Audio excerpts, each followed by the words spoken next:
Trading में loss का सबसे बड़ा कारण रिस्क मैनेजमेंट ना आना है। शुरुआती ट्रेडर अपना सारा कैपिटल कुछ ही दिनों में खत्म कर लेता है। उसका सबसे बड़ा कारण है सही ढंग से रिस्क मैनेजमेंट ना आना। अगर आपको रिस्क मैनेजमेंट नहीं आता है तो आपको प्रॉफिट से ज्यादा लॉस का सामना करना पड़ सकता है। तो आज के इस वीडियो में हम बात करने वाले हैं ट्रेडिंग करते समय रिस्क मैनेजमेंट का पालन कैसे करें। तो रिस्क मैनेजमेंट का मतलब है कम रिस्क में ज्यादा प्रॉफिट और अपने कैपिटल को सेव करना। और साथ ही साथ हम ये भी सीखने वाले हैं कैसे आप छोटे कैपिटल से भी बड़ा प्रॉफिट बना सकते हैं। तो ये वीडियो एक ट्रेडर के लिए बहुत इंपॉर्टेंट होने वाली है, इसलिए बिना स्किप किए वीडियो को पूरी देखिए और इस वीडियो को लाइक भी कर दीजिए। सबसे पहले हम समझते हैं कि रिस्क मैनेजमेंट होता क्या है। जब हम ट्रेडिंग करते हैं, चाहे वो ऑप्शन ट्रेडिंग हो या स्टॉक्स हो, हम हमेशा एक रिस्क ले रहे होते हैं। सरल शब्दों में रिस्क मैनेजमेंट एक ऐसी प्रक्रिया है जिसमें आप अपने नुकसान को नियंत्रित करते हैं ताकि आप अपना पूरा कैपिटल न खो बैठें। बहुत सारे बिगिनर ट्रेडर्स सिर्फ प्रॉफिट के बारे में सोचते हैं लेकिन रिस्क का कोई आकलन नहीं करते। ऐसे में उन्हें समझ नहीं आता कि कब बाजार उनके खिलाफ जा रहा है। एक स्मार्ट ट्रेडर वही होता है जो रिस्क को मैनेज करके चलता है। आइए चार्ट पर समझते हैं। जैसे देखिए चार्ट पर यहां पर सपोर्ट एरिया के पास एक हैमर कैंडल और एक बुलिश इंगल्फिंग कैंडल स्टिक की फॉर्मेशन हुई है। अब यहां पर दो टाइप के रिटेल ट्रेडर इस ट्रेड में एंट्री लेते हैं। पहला वो ट्रेडर एक्स जो रिस्क मैनेजमेंट के नियम को फॉलो करते हैं और दूसरा वाई जो रिस्क मैनेजमेंट के नियम को फॉलो नहीं करता है। यहां पर दोनों ट्रेडर के पास समान कैपिटल है 30,000। ट्रेडर एक्स जो इस ट्रेड में स्टॉप लॉस लगाते हुए एंट्री करता है और अपने कैपिटल का सिर्फ 2% रिस्क लेता है एक ट्रेड में। वही ट्रेडर वाई जो बिना कोई रिस्क मैनेजमेंट के इस ट्रेड में एंट्री करता है पर मार्केट वहीं से फॉल कर जाती है। पर ट्रेडर एक्स जो स्टॉप लॉस लगाया हुआ था उसका स्टॉप लॉस हिट होता है और वो इस ट्रेड से बाहर हो जाता है और रिस्क रिवॉर्ड रेशियो के अनुसार उसका लॉस 600 का होता है। वही ट्रेडर वाई जो बिना किसी रिस्क टू रिवॉर्ड के इस ट्रेड से अभी भी बाहर नहीं हुआ है, इस उम्मीद से कि मार्केट फिर से उसके फेवर में आएगा, पर धीरे धीरे उसका लॉस बढ़ते जाता है और जब लॉस बढ़कर 2000 हो जाता है तो वो इस ट्रेड से एग्जिट करता है। यानी उसका रिस्क रिवॉर्ड रेशियो बहुत खराब है। जब ट्रेडर एक्स को 3 ट्रेड में लगातार लॉस का सामना करना पड़ता है तो उसे रिस्क रिवॉर्ड रेशियो के अनुसार सिर्फ 1800 का नुकसान होता है। वही ट्रेडर वाई को जो 3 ट्रेड में लगातार लॉस करता है तो उसे 6000 का नुकसान हो जाता है, जो उसके कैपिटल के लिए बहुत बड़ा नुकसान है। ये नुकसान सिर्फ कैपिटल तक ही सीमित नहीं रहती बल्कि ट्रेडर के साइकोलॉजी को भी बहुत हद तक नुकसान देता है। रिस्क मैनेजमेंट का मतलब होता है ट्रेड को लेते समय कम से कम रिस्क हो। एक और सिंपल उदाहरण से रिस्क मैनेजमेंट को समझते हैं। मान लीजिए कि आप एक स्टॉक खरीद रहे हैं 100 रुपये का और आप उम्मीद कर रहे हैं कि वो स्टॉक 110 तक जाएगा, लेकिन आप ये भी जानते हैं कि अगर बाजार नीचे गया तो स्टॉक 95 तक गिर सकता है। तो यहां आपका प्रॉफिट हुआ 10 रुपये और आपका रिस्क हुआ 5 रुपये। इस ट्रेड का रिस्क टू रिवॉर्ड रेशियो होगा 1:2 है, यानी आप 1 रुपये का रिस्क ले रहे हैं 2 रुपये कमाने के लिए। सामान्यतया ट्रेडर्स को ऐसा रिस्क रिवॉर्ड रेशियो फॉलो करना चाहिए जो 1:2 न्यूनतम हो। अगर आप हर ट्रेड में 1:2 या 1:3 का रिस्क रिवॉर्ड रेशियो फॉलो करते हैं तो अगर आपके कुछ ट्रेड्स गलत भी हो जाएं तब भी आपका कुल मिलाकर प्रॉफिट में ही रहेंगे। ट्रेडिंग में रिस्क टू रिवॉर्ड रेशियो का पालन करने के लिए कुछ सिंपल टेक्निक है जो आपको फॉलो करना चाहिए, जिसे हम एक एक करके समझते हैं। जब हम ट्रेडिंग करते हैं तो 2 बेसिक इमोशंस होते हैं जो सबसे ज्यादा हमारे डिसीजंस को इफेक्ट करते हैं। पहला डर और दूसरा लालच। ये 2 इमोशंस हमें कई बार गलत डिसीजंस लेने पर मजबूर करते हैं। मान लो आपने एक ट्रेड लिया और वो आपके अगेंस्ट जा रहा है तो नेचुरली आपको लगने लगेगा कि आपका पैसा डूब रहा है और आप ट्रेड को जल्दी बंद करने का सोचोगे, चाहे आपने स्टॉप लॉस भी सेट किया हो। इस डर की वजह से कई बार लोग पोटेंशियल प्रॉफिट मिस कर देते हैं। दूसरी तरफ जब मार्केट आपके फेवर में जा रही हो तो लालच इफेक्ट करता है। आपको लगता है कि मार्केट और ऊपर जाएगी और आप और ज्यादा प्रॉफिट बना सकते हो। इस लालच में कई बार आप अपना फिक्स्ड प्रॉफिट टारगेट क्रॉस कर देते हो और जब मार्केट रिवर्स करती है तो जो प्रॉफिट बना था वो भी चले जाता है। रिस्क मैनेजमेंट का फर्स्ट स्टेप यही होता है कि आपको अपने इमोशंस को समझना होगा और इन पे कंट्रोल रखना होगा। Point number 1, you stick to your predetermined risk. Trading में रिस्क मैनेजमेंट का मतलब सिर्फ स्टॉप लॉस लगाना या पोजीशन साइज तय करना नहीं होता। सबसे महत्वपूर्ण होता है कि आपने जो रिस्क पहले से तय किया है उस पर आप टिके रहें।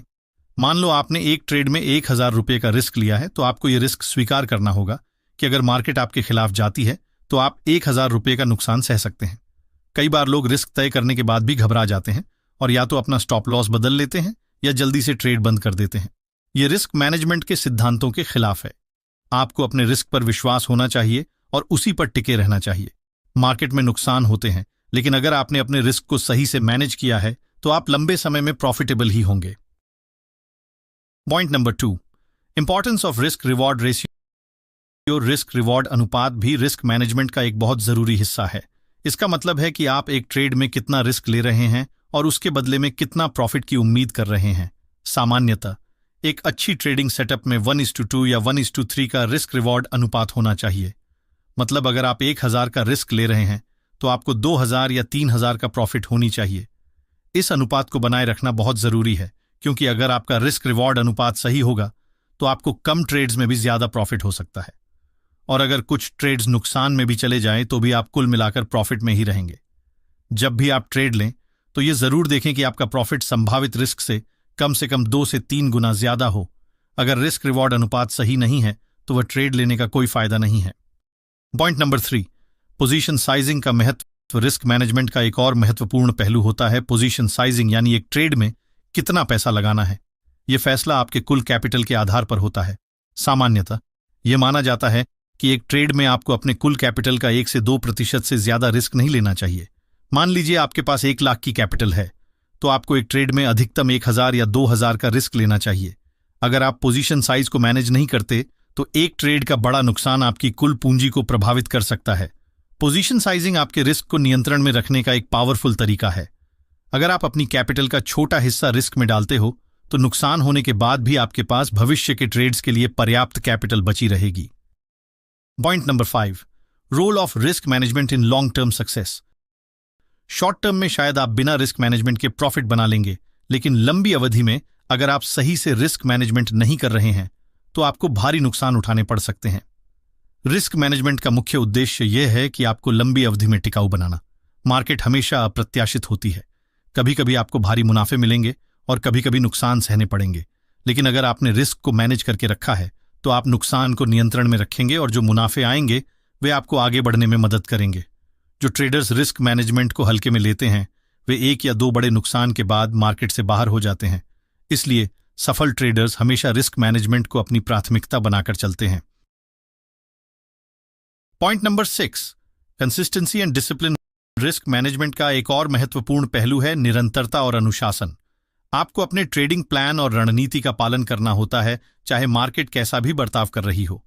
कई बार मार्केट आपके खिलाफ जाएगी और आपको लगेगा कि आपको अपने प्लान को बदलना चाहिए, लेकिन यही वह पल होता है जब आपको अनुशासन में रहना होता है।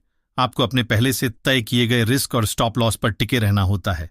कई बार आपको धैर्य रखना पड़ेगा और अपने इमोशंस को काबू में रखना पड़ेगा। जब आप अपने ट्रेडिंग प्लान का लगातार पालन करते हो तभी आप लंबी अवधि में सफलता देख पाते हो। अनुशासन का मतलब है अपने नियमों का पालन करना, चाहे मार्केट कैसी भी हो। यह सिर्फ एक ट्रेड के लिए नहीं बल्कि हर ट्रेड के लिए होना चाहिए। Point number 7, accepting the loss. Risk management का एक बहुत महत्वपूर्ण हिस्सा होता है लॉस को स्वीकार करना। हर ट्रेड सफल नहीं होगा और यह सच्चाई है जो हमेशा याद रखनी चाहिए। हर ट्रेडर को नुकसान उठाने पड़ते हैं, चाहे वह कितना भी अनुभवी क्यों न हो। महत्वपूर्ण यह है कि आप अपने नुकसान को कैसे संभालते हैं। अगर आप सही से रिस्क मैनेजमेंट का पालन कर रहे हो तो एक ट्रेड का नुकसान आपकी कुल कैपिटल को नुकसान नहीं पहुंचाएगा। आपको नुकसान को एक सीखने के अनुभव के रूप में लेना चाहिए और अपनी रणनीति में सुधार करना चाहिए। Point number 8, avoid over trading. कई बार ट्रेडर्स एक लॉस के बाद या ज्यादा प्रॉफिट के बाद ओवर ट्रेडिंग करने लगते हैं। इसका मतलब है कि वे एक दिन में या कम समय में बेवजह ज्यादा ट्रेड्स लेने लगते हैं। यह रिस्क मैनेजमेंट के खिलाफ होता है, क्योंकि जब आप ओवर ट्रेड करते हो तो आपका फोकस और डिसिप्लिन कमजोर हो जाता है और आप भावनात्मक फैसले लेने लगते हो। ओवर ट्रेडिंग से बचने के लिए अपने ट्रेडिंग नियमों का सख्ती से पालन करना जरूरी है।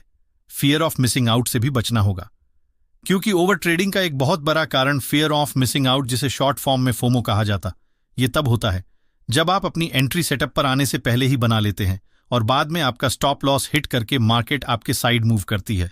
इसलिए ट्रेड में एंट्री तभी ले जब 2-3 कंफर्मेशन हो। आइए अब समझते हैं, अगर आपके पास छोटे कैपिटल है तो भी कैसे रिस्क मैनेजमेंट नियम को फॉलो करके प्रॉफिट बना सकते हैं। तो मान लीजिए आपके पास 10,000 रुपए है ट्रेडिंग करने के लिए, तो आप रिस्क को कुछ इस तरह मैनेज कर सकते हैं। आप एक ट्रेड में अधिकतम 200 से 300 का नुकसान उठा सकते हैं और आपको कोशिश करना है कि आपको एक ट्रेड में 600 से 1000 तक की प्रॉफिट हो। और सबसे जरूरी बात, आप अपने सेटअप पर ही ट्रेड कीजिए और एक्सपायरी के दिन आप स्मॉल कैपिटल से भी अच्छी प्रॉफिट बना सकते हैं, क्योंकि कई एक्सपायरी के दिन गामा ब्लास्ट होता है जिसमें ₹1 का प्रीमियम ₹100 तक चला जाता है और आपका कैपिटल 2 गुना 3 गुना हो सकता है। तब आप लॉट साइज बढ़ाकर ज्यादा प्रॉफिट बना सकते हो, पर आपको पता नहीं कि गामा ब्लास्ट क्या होता है और इससे कैसे छोटे कैपिटल से बिग प्रॉफिट बना सकते हैं। तो कमेंट में लिखिए गामा ब्लास्ट, मैं आपके लिए वीडियो बना दूंगा। और कमेंट में जरूर बताएं ये वीडियो आपको कैसी लगी, और अगर अच्छी लगी तो इस चैनल को सब्सक्राइब जरूर कीजिए।